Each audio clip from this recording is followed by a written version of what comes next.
Every day, the fat controller came to the station to catch his train. "Hello," he always said to Thomas. "Remember, being patient, Thomas. You can never be as strong and fast as Gordon, but you can be a really silly engine. Let the trucks tease you." There were lots of trucks, and Thomas worked very hard, pushing them, pulling them into place. There was also a small coach and two strange things his driver called cranes. "That's the breakdown train," he told Thomas. "The cranes are for lifting heavy things like engines and coaches and engines and coaches and engines and coaches and trucks." One day, Thomas was in the yard. Suddenly, help, help, help, help, help, help, help, help! A goods train came rushing through much too fast. The engine was James, and he was frightened. His brake blocks were on fire. They're pushing me, he panted. On, laughed the trucks, still whistling, "Help!"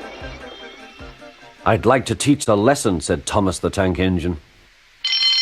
Soon came the alarm. "James is off the line! The breakdown train! Quickly!" Thomas was coupled on, and off they went.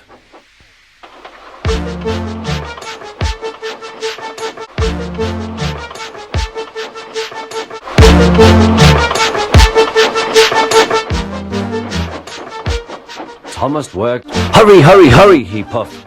He wasn't pretending. He really meant to be like Gordon. Bother Gordon, those trucks and their tricks. I hope poor James isn't hurt. James's driver and fireman were feeling him all over to see if he was hurt. "Never mind, James," they said. "It wasn't your fault.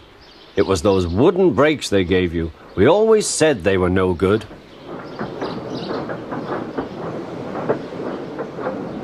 Thomas pushed the breakdown train alongside. Then he pulled the unhurt trucks out of the way. "Dear," they groaned. "You're right. Serves you," puffed Thomas. He was hard at work, puffing backwards and backwards and backwards and backwards and backwards and forwards all afternoon. "This'll teach you a lesson. This'll teach you a lesson," he told the trucks.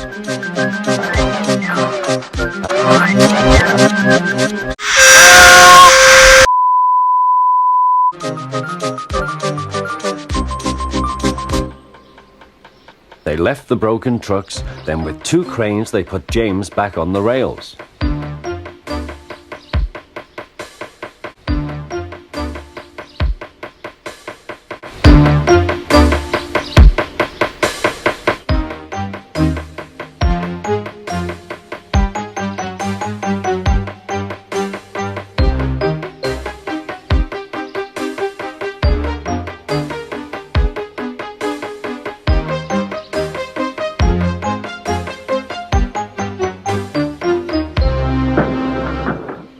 He tried to move, but he couldn't, so Thomas helped him back to the shed.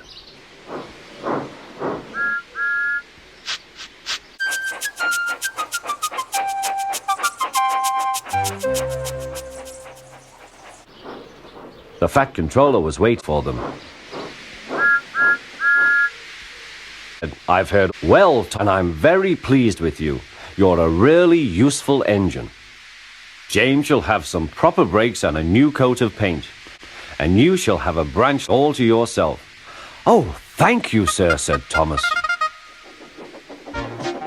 Now Thomas is in B. He has a branch line and two coaches called Anne and Clara. He puffs proudly backwards and backwards and backwards and forwards with them all day.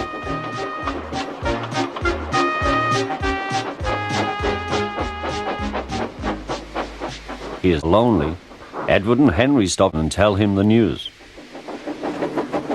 Gordon is always in a hurry, but never forgets to say poop poop, and Thomas always whistles peep peep in return.